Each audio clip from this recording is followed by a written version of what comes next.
ازيكم؟ يا رب كلكم تكونوا بخير.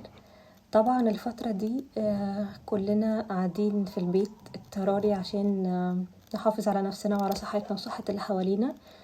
فللأسف كله لجأ ان هو زهقان فبياكل وبناخد سناكس كتير، وطول ما احنا قاعدين بناخد سناكس كتير وبناكل ممكن شيبسيز، بناكل اكل فيه سعرات حرارية عالية. فطبعا احنا كده لو استمرينا الاسبوع او الاسبوعين اللي جايين بنفس الطريقة اكيد كلنا هنزيد في الوزن او هنخرج عن اللي احنا كنا بنعمله. كلاينتس كتير قوي من اللي معايا بعتين لي يا دكتور احنا بوظنا، يا دكتور احنا بنزيد، يا دكتور احنا مش قادرين نكنترول نفسنا عشان ان احنا زهقانين وقاعدين في البيت. انا النهارده هقول لكم حاجتين. اول حاجه احنا ازاي نستغل الوقت الفراغ اللي احنا قاعدين فيه ده. تاني حاجه ازاي نحسب الكالوريز بتاعتنا اللي المفروض ناخدها بحيث ان احنا ما نزيدش عنها في اليوم بتاعنا. اول حاجه نستغل وقت الفراغ بتاعنا. فكلنا في الايام العاديه بيكون نفسنا نذاكر، بنفسنا نقرا نوليدج جديده، بنفسنا ناخد كورسز، بنفسنا نتسلى ونقرا كتب عاديه، بنفسنا نقرا في الدين. فده وقت كويس قوي ان احنا نستغل الوقت الفراغ بتاعنا ان احنا نذاكر، نقرا معلومات جديده، تقرا في حاجه بتحبها، تعمل هابت كنت بتحبها، تقرا في الدين، تصلي، تكلم قرايبك، تكلم اصحابك. طبعا بلاش تجمعات احسن. تقرب من اهلك في البيت. في ناس كتير كانت بتقولي لما كنت بقول لهم دايما ان الاكل الدايت اكل لذيذ بس محتاجين ان احنا ندخل المطبخ ونطبخه بطريقه كويسه، كانت الناس بتقولي يا دكتور بس احنا ما عندناش وقت ان احنا نعمل ده. طيب ده وقت حلو قوي ان احنا ندخل المطبخ ونخترع وصفات اكل صحيه جديده نعملها. وفي الايام بعد كده ان شاء الله لما نرجع لحياتنا الطبيعيه نبقى نعملها وتبقى دي الوصفات اللي احنا بنحبها. تاني حاجه بقى نتكلم فيها ان احنا ازاي نحسب السعرات الحراريه بتاعتنا. هقولكوا على معادله سهله قوي هنحسبها، وهنزل ابليكيشنز بتاعه اللي هي بتحسب الكالوريز بتاعتنا في اليوم. هتدخل كل يوم من اول ما تصحى لحد ما بتنام تكتب كل حاجه كلتها في الابليكيشن ده، بحيث ان انت اخر اليوم هيقولك كل الكالوريز اللي انت كلتها كام. الولاد والبنات هنقيس الوزن بتاعنا على الميزان البيت العادي.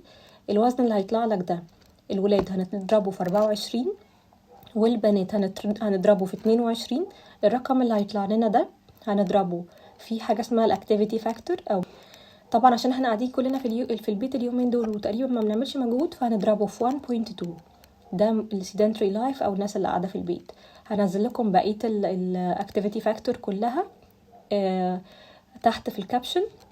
كل واحد لو بتعمل مجهود او لو بتتمرن جبت equipment في البيت وبتتمرن هتحسب هتحسبها بالطريقه. لو انت بتعمل activities شويه، لو انت بتتمرن باعلى طريقه اعلى شويه، كل واحد هيبقى ليه active factor معين. هنضرب الوزن اللي طلع الولاد هنضربه في 24، البنات هنضربه في 22 في الوزن، وهنضربه بعد كده في الاكتيف فاكتور اللي هو 1.2. الرقم اللي هيطلع لك ده الكالوريز اللي انت محتاج تاخدها في اليوم. الكالوريز دي مش محتاجين نزيد عنها خالص. ده الكالوريز دي لو خدتها في اليوم بتاعك انت ولا هتزيد ولا هتقل. الناس اللي عايزه تقلل الكالوريز بتاعتها حوالي مثلا 500 كالوري. الناس اللي محتاجه تزيد بنحاول نزود لهم في السعرات الحراريه دي علشان يزيدوا في الوزن. ان شاء الله لو عملنا كده ولا حد فينا هيخرج عن التارجت بتاعه، ومحدش فيه هيزيد ومحدش هيبقى هيملى وهيخرج عن التارجت اللي كان عايز يوصل. تمام. تاني حاجه بقى عايزين كلنا نتمرن.